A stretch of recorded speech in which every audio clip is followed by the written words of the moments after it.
अस्सलाम वालेकुम दोस्तों, क्या हाल है? कैसे हो? ठीक हो? उम्मीद करो तो ठीक हो दोस्तों। अल्लाह तो खुश रखे, सलामत रखे। मैं थोड़ा राशिद परदेसी हाजिर थी जी, नज़र आ गए इवें ज़रा मसरूफ थी गया थे ऐसा कि दोस्त मिलाने को हल नवी वीडियो नाल लोड करूँ तो मतलब सारे यूट्यूब चैनल को तुम आगे करे नहीं पे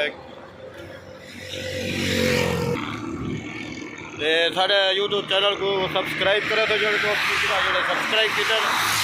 और मोहब्बत वीडियो पूरी देखन शेयर करे ये बाद ये रोड जोड़ा ये ना पे टंडो जाम वेना पे सिंध के इलाके में समझते हैं ये वाल रोड है हैदराबाद वेना पे ये देखो मकसद है टंडो जाम वाला मीरपुर रोड ये खास मशहूर मीरपुर रोड ये बड़ी बात बन गई माशाअल्लाह। असा के दोस्त नाल जड़ा ना एक वीडियो भी बना लूँ सारे दोस्त ही मैं अगो मैं वाक करने बदन वो सामने बस ये हैदराबाद भी रोड मीरपुर असल और मकसद ऐसा जड़ी साइड में ये मीरपुर रोड है सिंध के इलाके जो थे ये देखो ज़बरदस्त रोड दोस्त वाल नाराज़ थी भी वीडियो थोड़ी लंबी भी होती है कुछ लंबी ॾिसे करे वीडियो शॉर्टकट बढ़ने हैं थोड़ी जा वाले जड़ा दोस्त इवें वक्त वॾे सोसा संदूकिया में अपन है करने गड्डिया में अपन सिंध इलाके से आए वधू इतना बाग अमरूद दे वाल केले दे वाल अपना सीखवा खाऊँ दिखाया था हम तो बेरे दे अंबे का मौसम का नहीं हूँ बेरे का मौसम है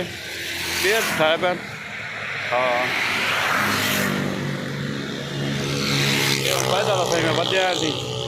वाक करे ने असा के चलो दोस्त भी मोहब्बत बन गई ये अं दोस्त गिरा खड़े इन्हें मोहब्बत साढ़े नाल वधन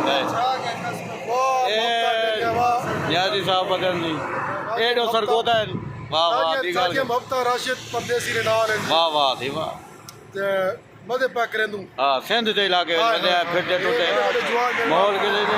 बस निके जवान और बड़े सारे नाल खड़े हैं राशिद परदेसी जिंदाबाद। क्या बात है इस व्लॉग को जी तुसी सब्सक्राइब करो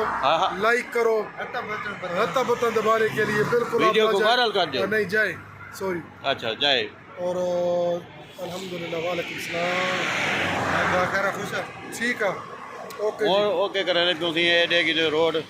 मीरपुर रोड वे हैदराबाद ही वे मोहब्बत नेक्स्ट वीडियो तो वाला मैं सुन बाय बाय।